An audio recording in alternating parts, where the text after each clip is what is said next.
Boshim egilib qoladi. Meni noto'g'ri tushunadi. Birodar, noto'g'ri tushunib ketsinlar sizni. Alloh to'g'ri tushunsin. Qadringizni Xudo baland qilsin. Qadriyatni beradigan Alloh.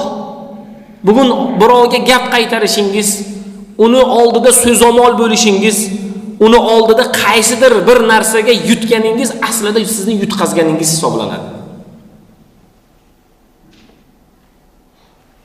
O'rmonda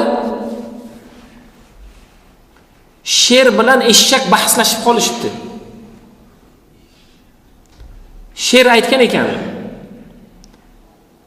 o'tni rangi qanaqa? Yashil. O'tni rangi yashil. Eshak aytar ekan, o'tni rangi ko'k. Ikkovlari juda uzoq suhbatlashibdi, uzoq bahslashibdi. Oxiri bo'lmabdi. Qozini oldiga boribdilar. Eshak da'vo ochibdi. Men sherga tushuntiryapman. O'tni rangi ko'k. Sher aytayapti-ki, o'tni rangi yashil. Sher aytgan ekan, qozi janoblari, siz ayting. O'tni rangi yashil-ku deganda qozi aytgan ekan, yo'q, o'tni rangi ko'k.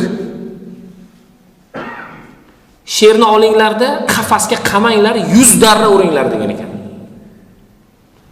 100 darra urilib eshakni jo'natib yuborgandan keyin sher ozg'in, charchagan, jarohat olgan holatda qozini oldiga kelib, qozi janoblari, qanday hukm bu? Siz ham bilasiz, men ham bilaman, dunyo biladi buni. O'tni rangi yashil. Nega meni darra urdirdingiz? Nega eshakni oldida meni obro'yimni tushirib, o'tni rangini ko'k dedingiz? Nima uchun deganda, seni aslida fikring to'g'ri. O'tni rangi yashil. Buni biladi hamma. Seniga darra urganimni sababi bor. Sababi nima? Sababi sen eshak bilan tenglashganing. Bahsda, munozarada unga tenglashganing. Shuning uchun men senga darra urdirdim. Bugun qaysidir holatda so'zomonlik bilan insonni yutgani, so'zomonlik bilan qo'pollik qilgani, kuchining balandligi, quvvatining ko'pligi bilan undan g'olib chiqqani aslida uning mag'lubiyati. Tortishmang birodar. O'tni rangi qizil demaydimi?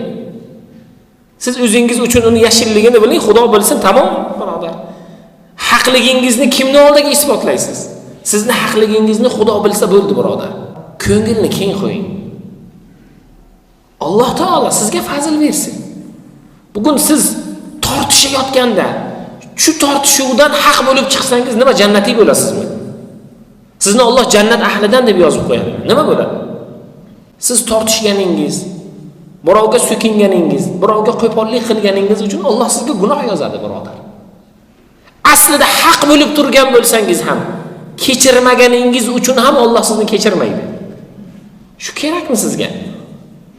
Shuning uchun kechiring birodar. Ochiq ko'ngil bo'ling. Rahm qiling. Alloh fazl bersin.